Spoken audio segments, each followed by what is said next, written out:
저는 이 학창 시절에 나머지 공부를 참 많이 했습니다. 왜 나머지 공부를 했겠습니까? 반에서 성적이 가장 뒤처지는 아이들이 스스로 공부를 안 하니까 선생님에게 이러한 말을 듣고 억지로 공부를 할 수밖에 없었던 겁니다. 물론 그렇다고 제가 공부를 하지는 않았습니다. 나름 공부를 안 하는 사람들도 이 뚝심이 있지 않습니까? 하지만 선생님은 아신 것 같습니다. 저 같은 학생은 그냥 놔두면 안 된다고. 저 사람이 이 학생이 미래를 망칠지도 모른다고 생각을 했기에 억지로라도 이 공부를 해야 한다고 시킨 것입니다. 그렇습니다. 이 공부를 안 하는 학생은 시켜놔도 끝까지 안 합니다. 그렇기 때문에 공부 시간을 억지로라도 만들어야 합니다. 그렇지 않으면 전혀 책을 볼 생각조차 안 합니다. 그런데 저는 그때 이상한 기사를 읽었습니다. 과학고에 관한 이야기인데 이 학생이 과학고 학생들은 어떻게 하는지 이렇게 인터뷰를 받는 내용이 있었는데 그 학생이 하는 말 중에 이러한 말이 있었습니다. 제가 그 당시 굉장히 충격적인 말이었는데 학생이 수업 시간에 졸더라도 선생님이 그냥 넘어간다는 겁니다. 이뿐만이 아닙니다. 수업 시간에 그냥 엎어져서 자도 선생님께서는 아무 말도 하지 않는다는 겁니다. 지금은 어떨지 모르겠지만 아마 옛날이나 지금이라 아마 비슷할 겁니다. 수업 시간에 그냥 조는 것도 아니고 엎어져서 잔다. 이러면 선생님 하기에 정말 크게 혼이 납니다. 그런데 과학고 학생들은 자도 선생님이 뭐라고 하지를 않는다는 겁니다. 처음 이 기사를 봤을 때 믿겨지지가 않았습니다. 그렇게 무서운 선생님들이 학생들이 자는데 그냥 놔둔다고? 그런데 나중에 이것을 이해하게 됐습니다. 왜 그냥 놔두겠습니까? 여러분들 그 이유 모두 알고 계시죠? 자신들이 굳이 억지로 수업을 듣게 하지 않아도 또한 공부를 시키지 않아도 알아서 공부를 하기 때문입니다. 과학고 갈 정도의 학생이라면 공부와 노력은 다 할 뿐만 아니라 자기가 이미 공부 계획, 시간표까지 이미 다 짜놨을 겁니다. 예습 복습 물론 다 해놨을 겁니다. 여러분들 정말 뛰어난 사업 수완을 가진 이 대기업을 보십시오. 구글에 가보면 정말 이 혜택이 어마어마합니다. 신입사원들의 평균 연봉이 우리나라로 1억 원이 넘는다고 합니다. 당연히 그 직급이 올라갈수록 월급이 늘어나는 것은 당연한 것입니다. 이보다 연봉이 더 늘어난다는 소리죠. 그 또한 업무 시간의 20%는 자유시간이고 또한 입사 5년 차이면 언제든지 자신이 원할 때 3개월 무급 휴가를 쓸 수 있습니다. 낮잠을 잘 수 있는 장비가 그 사내 곳곳에 배치가 되어 있으며 구내식당은 호텔 뷔페 수준입니다. 회사에서 음주도 가능하며 출퇴근 시간도 자신이 정할 수 있습니다. 그러면 여러분들 구글 사원들 보면은 우리는 어떤 생각이 듭니까? 저렇게까지 하면은 회사가 이익을 낼 수 있겠어? 저 사원 일이나 제대로 하겠어? 한데 우리의 걱정은 기우에 불과합니다. 구글 사원이 일을 못하냐? 절대 그렇지 않습니다.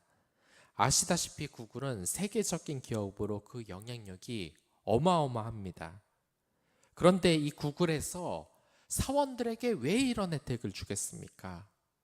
기업이 지금 자신들에게 자선 사업을 하는 것도 아니고 왜 이러겠습니까? 왜 이러냐면 구글이 사원들에게 이렇게 잘하는 이유는 이들이 실력으로 그것을 증명을 하기 때문입니다. 나에게 이 많은 혜택을 주더라도 나는 이 이상의 실력을 발휘할 수 있다라는 이 실력이 증명이 되기 때문입니다. 더 좋은 환경을 만들어주면 더 좋게 일을 한다. 정말 사원들이 인재가 아니면 하기 힘든 일입니다. 그러나 구글을 본받는다고 이러한 파격적인 조건을 내걸면서 똑같이 따라할 기업이 정말 몇이나 있겠습니까? 애석하게도 힘들다고 봅니다. 왜냐하면 구글만큼 뛰어난 인재가 다른 회사에서는 아직 없기 때문입니다. 구글에 다니는 직원들은 우습게 보일지 모른지라도 스스로 일을 해야 된다는 이 동기부여가 된 그러한 능력을 가지고 있는 실력 있는 사원들로 구성이 되어 있습니다. 그러나 다른 직장의 대부분의 이 직장인들의 마인드는 어떻습니까? 어떻게든 취업을 해서 돈을 모아서 아파트 사고 결혼하고 가정을 이루고, 그러니까 먹고 살기 위해 회사를 다니는 그런 목적이 있습니다. 하지만 구글 직원들의 수준들은 일반 직장인들의 수준을 뛰어넘습니다. 이들은 자신의 일이 세상을 바꾼다는 높은 직업 의식과 사명을 가지고 일을 합니다. 먹고 살기 위해 일을 하는 일반 직장인들과 비교가 되지 않을 정도로 그 의식 수준이 높기 때문에 이렇게 자율적으로 출퇴근도 시키고 자율적으로 쉴 수 있게 하더라도 그들의 실력이 떨어지지 않고 오히려 구글의 목적에 선진화된 이 문화에 맞는 것입니다. 이 정도로 수준이 뛰어난 인재들은 좁은 사무실에 박아놓고서 밤새 야근을 억지로 시킨다. 생각해 보십시오. 오히려 직원들의 재능이 온전히 발휘될 수 없을 겁니다. 반대로 생각해 보면 그저 먹고 살려고 일을 하려는 사람들에게 구글과 같은 혜택을 다 주고 회사 3개월쯤 안 나와도 돼. 연봉 1억 원. 이렇게 자율적으로 일을 한번 해본다고 생각을 해보십시오. 이 구글들 사원들처럼 성과를 내보라고 하면 그 사람들 결코 못합니다. 회사에서 결국 성과를 내지 못하고 쫓겨나고 말 것입니다. 이 구글에 취업을 하면은 몇 달 버티지 못할 겁니다. 그러니까 실력이 내면 자율이 보장되지만 그렇지 않으면 그러한 선진화된 시스템에 적응을 하지 못하고 결국 강제적인 그런 억지로 시켜야 일을 해야 되는 것, 이것이 바로 세상의 원리입니다. 이것이 하나님의 원리에도 그대로 적용이 됩니다. 이 사사시대가 어떤 시대라고 생각을 하십니까? 우리는 흔히 말해서 이 사사시대를 어둠의 시대라고 말을 합니다. 그런데 우리는 한 가지 질문을 해야 합니다. 사사시대 자체가 정말 어둠의 시대였을까? 어둠의 시대였다면 왜 어둠의 시대가 될 수밖에 없었는가? 이 사사시대에 이스라엘 사람들이 항상 하는 소리가 있었습니다. 지금은 왕이 없다. 그래서 우리가 사는 게 이 모양이다. 이 꼴이다. 우리가 뿔뿔이 흩어지고 하나로 단합이 안 되고 있다. 우리에게는 왕이 있어야 한다. 우리가 왕이 필요한데 이 사사시대에 겪어보니까 도저히 안 되겠다. 그들이 왜 이렇게 왕을 바랬을까요? 우리가 흔히 하는 착각이 있습니다. 사사시대가 왕정시대보다 뒤떨어지는 시대라고 생각을 하는 겁니다. 이 사사시대에는 왕이 없는 시대였습니다. 그런데 이 주변 국가를 보니까 주변 국가들은 왕을 세워나가고 있었습니다. 왕정 국가로서 발전을 하고 있었습니다. 그런데 이스라엘 백성들이 자신들을 봤을 때는 이 왕정 시대로 지금 발돋움을 하지 못하고 있는 겁니다. 자신들을 보니까 왕도 없고 뭔가 정비되어 있지도 않은 그 시대라는 느낌을 받는 겁니다. 그도 그럴 것이 이 왕이 된 나라들은 정말 강력한 힘으로 인해서 이 정복 전쟁과 그리고 나라의 안정을 위하여서 하나로 단합이 되는데 자신들은 왕이 없으니까 이 체계가 전혀 없이 나라가 돌아가고 있다는 느낌이 드는 겁니다. 그러니까 강력한 리더가 필요하다는 겁니다. 그러나 여러분들, 잘 생각을 해보십시오. 사사시대와 왕정시대 중 어디가 더 발전한 체계겠습니까? 더 선진적인 체계는 왕정시대가 아니라 바로 사사시대입니다. 이게 왜 그러냐면 이들이 스스로 자유를 가지고 행복을 만들어 나갈 수 있는 시대가 바로 사사시대였기 때문인 겁니다.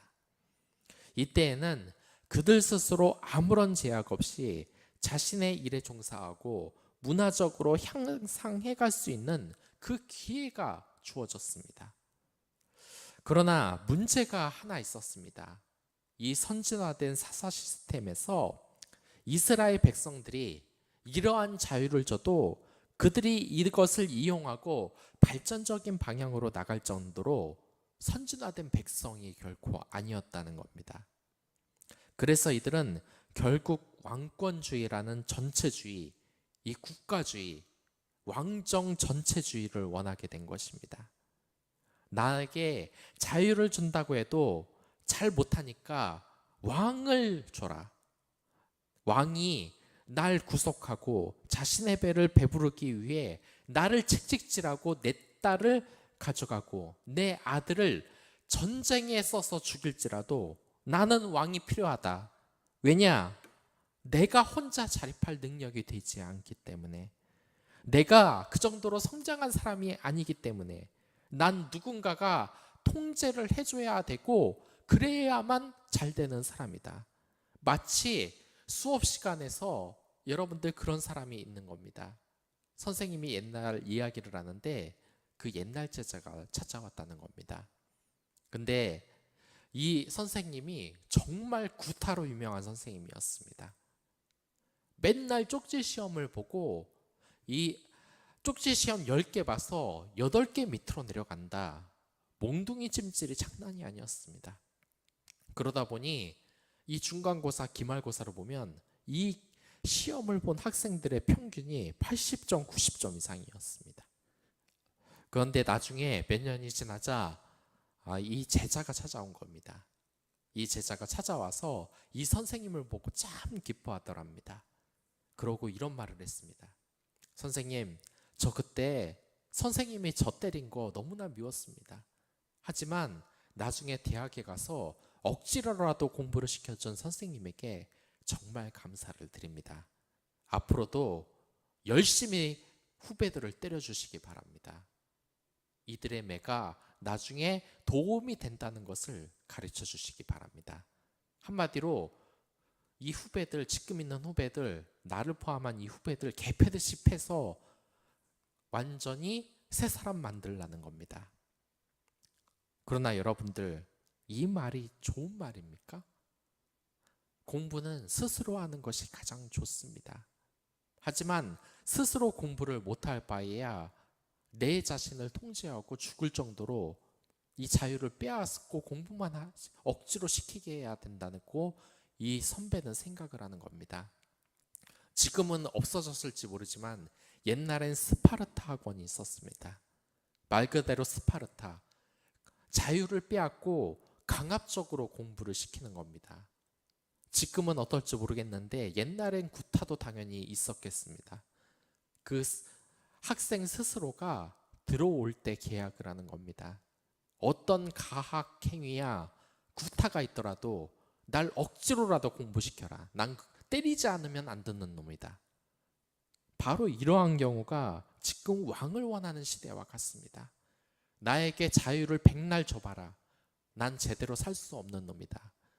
왕이 내가 몇 시에 일어날지, 내가 언제 근무를 해야 할지, 내 딸을 뺏어가더라도, 내 재산을 가져가더라도 날 좀 통제해줘라. 난 그래야 살 수 있는 놈이다. 사사시대를 싫어하고 왕정시대를 좋아한 사람들은 바로 이렇게 성숙하지 못한 사람들의 집단이기 때문에 이 전체주의로 갈 수밖에 없었던 겁니다. 이 사사시대는 사실상 기회였습니다. 마치 회사에 취업하는 직원에게 너 스스로 아이디어를 내봐라. 너 출근 안 해도 된다. 그냥 보고서만 잘 내라 하는데도, 이런 자유를 많이 주는데도 전혀 아이디어를 내지 못하고 실력이 전혀 없는 이 사원이 쫓겨나서 이제 백수가 된 상황과 마찬가지인 겁니다. 이렇게 내 자신이 자유를 감당할 수 없고 뒤떨어지니까 사사시대의 자유를 만끽하지 못하고 결국 독재 국가와 같은 이 왕정시대로 가버리고 만 것입니다. 내가 실력이 떨어지니까 왕께 위지해야 되는 겁니다. 지금 오늘의 본문이 바로 그렇습니다. 이스라엘은 자신이 스스로 주인이 되는 축복의 시대, 사사시대의 축복을 누리지 못하고 계속해서 하나님을 배신합니다. 특히 이들은 오직 하나님만 섬기라는 하나님의 십계명을 어기고 우상을 숭배했습니다. 특히 여기에서 바알은 비와 폭풍의 신입니다. 그리고 다산과 풍요를 가져다주는 남신으로 여겨졌습니다. 이 사람이 만든 신은 특징이 하나 있는데 사람의 특성을 따라가게 돼 있습니다. 이게 무슨 말이냐면 여러분들 영화를 보면 외계인들이 나옵니다. 그런데 이 외계인들을 보면 어떻습니까? 이 외계인이 전혀 지구인과 교류를 한 적이 없는데도 불구하고 아주 당연하다듯이 모국어로 영어를 사용합니다. 그리고 이 전쟁이 나서 외계인 컴퓨터를 해킹하고 있는데 이 해킹하는 이 우주선의 컴퓨터가 우리나라 컴퓨터하고 똑같습니다. 우리와 똑같이 이 영어로 돌아가는 윈도우즈 10을 쓰고 있습니다. 이게 말이 됩니까? 어떻게 외계 종족이 영어를 자기신들의 모국어로 씁니까? 그리고 이 외계인이 한국에서 영화를 만들면 외계인이 한국어를 씁니다. 그리고 어떻게 외계 종족이 우주선 운영체제로 윈도우즈 10을 사용을 합니까? 인간 수준에서 외계인을 생각을 하다 보니까 이런 잘못된 편견이 생기는 겁니다. 우리 인간 수준에서 외계인을 볼 수밖에 없는 겁니다. 사람이 만든 신도 마찬가지입니다. 사람이 성별이 있다 보니까 신도 남신도 있고 여신도 있다고 생각을 하는 겁니다. 그래서 바알이라는 남신도 섬기고 아스다롯이라는 여신도 섬긴 겁니다. 그러나 이러한 인간 수준의 저급함으로 하나님을 해석하는 이단도 또한 있습니다. 하나님의 교회인데 이들의 주장이 뭡니까? 하나님 아버지도 있으니까 하나님 어머니도 있다. 그래서 지금 하나님 어머니도 섬기고 있지 않습니까? 다 인간 수준에서 만들어낸 가짜다 보니 이런 착각이 나오는 겁니다. 아무튼 이스라엘 백성이 섬겼던 이 바알신은 황소의 뿔로 장식된 이 투구를 쓰고 있었습니다. 그리고 한 손에는 갈고리가 든 이 철퇴를 쥐고 있었는데 이것은 천둥을 의미합니다. 그러니까 비 내리는 것, 풍요를 말하는 것입니다. 그리고 다른 손에는 나뭇잎으로 장식한 창을 쥐고 있었는데 이것은 번개와 식물이 잘 자라서 자라는 것을 의미합니다. 그러니까 농경신으로서 농사가 잘 되고 풍년을 달라고 하는 이 신인 겁니다. 아무튼 이러한 가나안 신들은 이스라엘 백성이 가나안에 정착했을 때 하나님의 신앙과 완전히 섞여버리는 일이 생겨버리고 맙니다.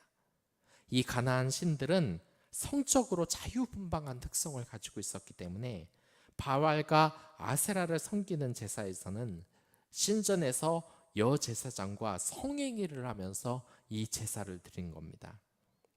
여러분들, 성숙하지 못한 이스라엘 백성들에게 자유를 주니까 이토록 타락을 하고 만 것입니다. 이들의 문화가 얼마나 오염이 됐겠습니까? 그래서 이들은 하나님의 진노를 사서 벌을 받게 됩니다. 그러면 하나님은 이렇게 벌을 준 이스라엘을 살펴보지 않습니까? 그럼 이 이스라엘 백성들은 자신의 죄를 회개하고 다시 하나님께 용서해달라고 부르짖습니다. 그러면 하나님은 이들을 용서하면서 사사를 보내줍니다. 그러나 이들은 구원을 받자마자 또 하나님을 배신합니다. 그리고 하나님은 벌을 줍니다. 그러자 이 이스라엘 백성이 회개한다고 부르짖으면 하나님은 또 용서를 합니다. 이렇게 사사를 보내줘서 말입니다. 하나님이 얼마나 긍휼한 분이십니까? 이 사사시대의 자유를 주더라도 우상 숭배하는 이 잘못된 길로 들어가는 이 인간을 결코 내버려 두지 않고 계속해서 사사를 보내주시는 것입니다. 여러분들이 오늘 저와 묵상할 내용이 이것입니다. 첫째는 우리가 얼마나 죄인인지에 대한 겁니다. 하나님이 사사시대라는 우리에게 자유를 허락하는 그러한 시대를 줬음에도 불구하고 우리가 지금 어떻습니까? 코로나 시대에 예배 안 드리니까 좋다고 난리가 났습니다. 자율적으로 예배를 하라니까 오히려 예배 드리는 사람을 핍박합니다. 코로나 시대에 야, 현장 예배를 드려? 현장에 와서 기도한다고? 너 미친 거 아니냐? 그러면서 성경 말씀과 멀어지는 삶을 지금 살고 있다는 걸 지금 모르는 겁니다. 성경 말씀 읽고 기도한 기억이 6개월, 1년이 넘어가는데도 전혀 모르는 겁니다. 이 코로나 시대에 현장 예배를 드릴 만한 신앙이 있는 사람 사실 그렇게 많지 않습니다. 여러분은 지금 이 사사 사람들처럼 저와 여러분들 마찬가지로 아직 성숙하지 못한 신앙을 가지고 있습니다. 그렇기에 더욱더 말씀과 기도를 붙잡아야 합니다. 지금 현장 예배를 드리지 못한다고 여러분들 착각하지 마십시오.